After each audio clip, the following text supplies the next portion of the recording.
Okay, we are recording. So we are going to continue with this note-taking PowerPoint.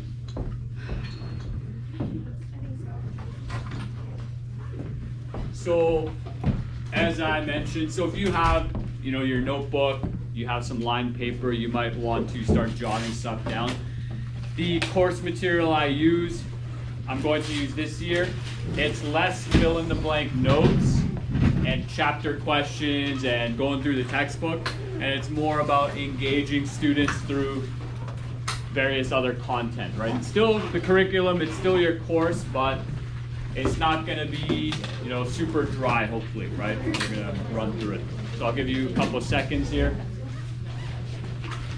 You all have pencils, right? I really emphasized that yesterday. Pencils.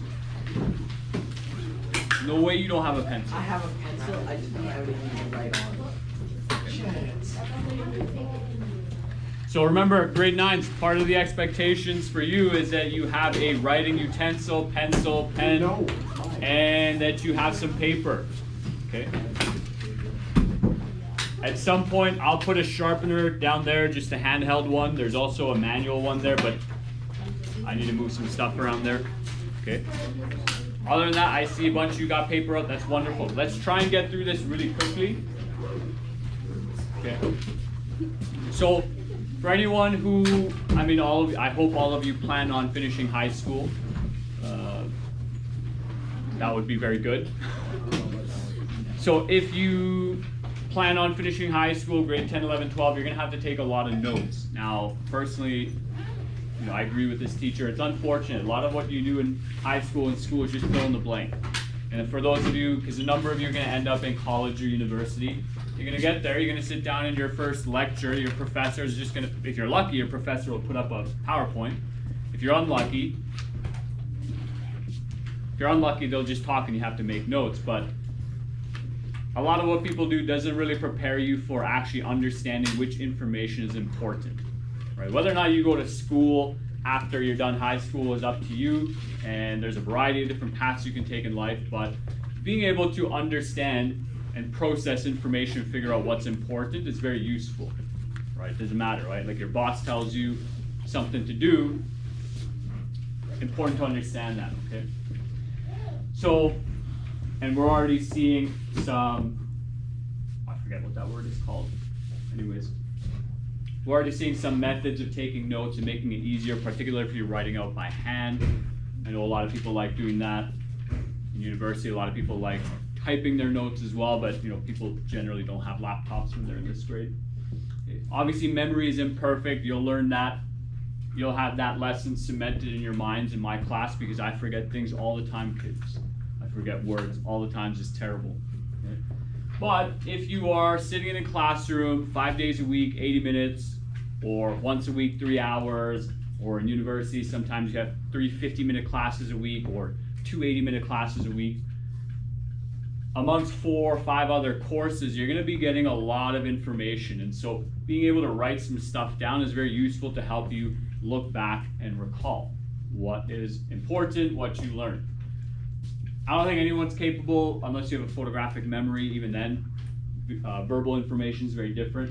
I don't think anyone's capable of remembering 100% of everything they listened to, heard, or learned. And so that's why taking notes is very useful.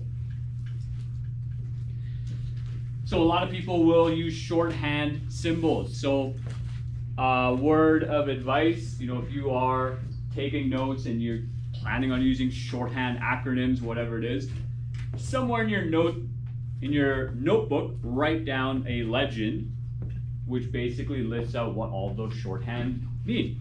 Because like myself in university, sometimes I would write notes and I would shorthand something and tell myself, oh, later on, I'll remember what this shorthand is. I'll remember what the main word is. And then I don't look at my notes for maybe a couple hours, a couple of days, and then all of a sudden it's like, well, I don't know how to read my own notes. And so me sitting in that class is now useless. Right? So here's a couple of different examples. I definitely like using this W with the slash. Right? So figure out how you want to shorten words, how you want to condense information so that it's easier for you to access later on. Okay. And if there's something that you're learning that's new or important or different, something you haven't heard before, feel free to write that down as well. You don't just have to focus on what is on the PowerPoint, you can also focus on what I'm saying as well. Okay. So in your notes, and particularly as you get into high school, grade 10, 11, 12, university, or more challenging classes, writing down somewhere in your notes, on your notebook, questions that you have, right? Maybe the teacher is busy lecturing, and particularly in high school, it's a bit different than university. Sometimes in universities, professors can simply say like, hey, while I'm teaching, you don't ask questions. You can ask questions at the break time. High school is a bit different because you're working with kids, and many of you don't really have a choice to whether or not you want to be here. But maybe you're not comfortable asking a question in front of class. Okay. Maybe you think it's a dumb question. Maybe you think the answer is obvious. So write those questions down if you're not comfortable for later, right? Particularly if you're not understanding something. One thing that's useful to keep in mind though is, you're wondering, like if you're not understanding some information, you have a question and maybe you think, oh, this might be a dumb question, might be a silly question. You really only have to ask a dumb question twice. Once. Twice if you didn't listen. Okay. And instead of then not knowing that information and remaining ignorant for however long, you have the courage to ask that one question that you think is easy or everyone else knows, then at least you learn. And it's very likely that a lot of your classmates are having the same struggle.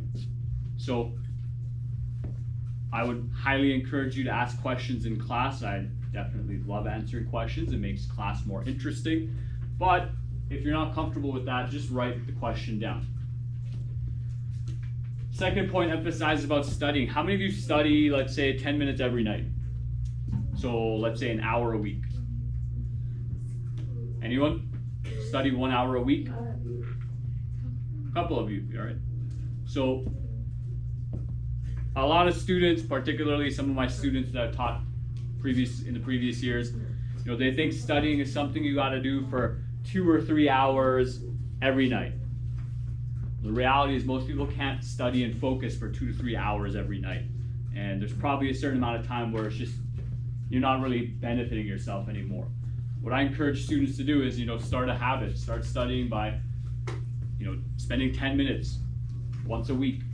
Like if you're like me, when I was in high school, I didn't study at all. So maybe on exams, and sometimes even then, I wouldn't study just because I could listen well enough and ask questions and understand things.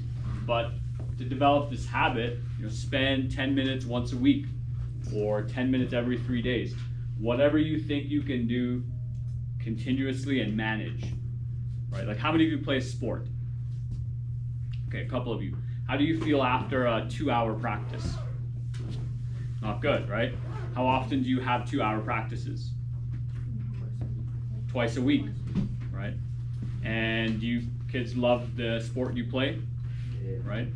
So twice a week, 2 hours. It's hard. How many of you love studying? Right? So apply the same mindset. Once, twice a week, spend 30 minutes, review some material, stuff you don't understand. Make it easy on yourself to be able to do that. Because at the end of the day, if you study 30 minutes twice a week, it's still an hour of studying, reviewing your notes, understanding your material, which is better than 0. Okay? And if that's all you can manage and that's what you're doing, then you're doing a wonderful job. Somebody else might be able to study 2 hours a day.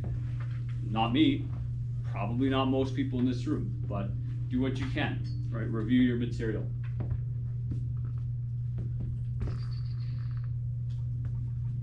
Second 2 points, obviously it helps to write things out by hand. It just slows down the processing, helps you to really understand what you're writing. A lot of people type in university, but you can deal with that when you get there. Okay. This first point is emphasized. I learned this lesson the hard way in university. Unless you can't make it to a class, fortunately for you, we record a lot, if not everything that is taught. So you can go back onto my YouTube channel and then you can check out what was taught that day. But in terms of notes, it's going to be hard to rely on other people, especially as you get older and you go to university and things are more transient. So it's good to take your own notes. Studying with other people can help, as well. So I don't know how many of you hang out after school, but let's say prior to a test, the group of kids in grade 12 right now, a lot of them would study together, and it benefited them because one person might have paid more attention to one thing than the other person.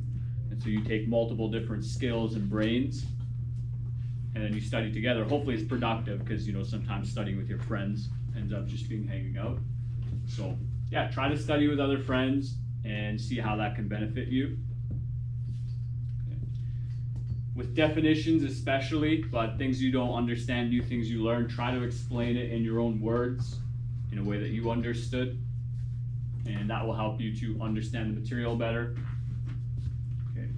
We already talked about studying, so again, if you're going to study and review for a test, break it down into small chunks, right? It's better to study for 10 minutes continuously without your cell phone nearby than it is to study for 2 hours when you're constantly checking, Instagram, Snapchat, TikTok, whatever it is you're on, right? So it's better to just do 10, 20 minutes with no distractions than a longer time with distractions, okay? And yeah, all-nighters are not a good idea, kids. I think I've done that twice in university. Terrible decision both times.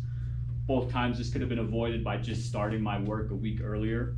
In both cases, I was writing a paper or an essay, a 10-page essay I should add. So do things earlier, do them in advance.